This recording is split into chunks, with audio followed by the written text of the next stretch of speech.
بسم اللہ الرحمن الرحیم۔ السلام علیکم ورحمۃ اللہ وبرکاتہ۔ اسلامک وظائف اینڈ دعائیں چینل میں آج میں آپ کو بتاؤں گی روزی کی تنگی دور کرنے کے لیے سورہ قریش کا عمل۔ روزانہ مغرب کی نماز کے بعد 41 مرتبہ سورہ قریش پڑھیں، اول آخر درود شریف کے ساتھ، اور ہر بار بسم اللہ الرحمن الرحیم کے ساتھ پڑھنی ہے، اور پھر دعا کریں۔ رزق کی تنگی کے لیے یہ بہت ہی مقبول، مفید اور مؤثر عمل ہے۔ آپ سب بہن بھائیوں نے اس کا ضرور اہتمام کرنا ہے۔ اللہ تعالی ہمیں روزی کی تنگی سے بچائے، آمین۔ ہمارے رزق میں اضافہ کرے، آمین۔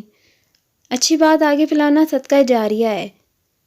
اس وظیفے کو اپنے دوستوں کے ساتھ ضرور شیئر کریں، اور اسلامک وظائف اینڈ دعائیں چینل کو آپ سب نے ضرور سبسکرائب کرنا ہے۔ شکریہ۔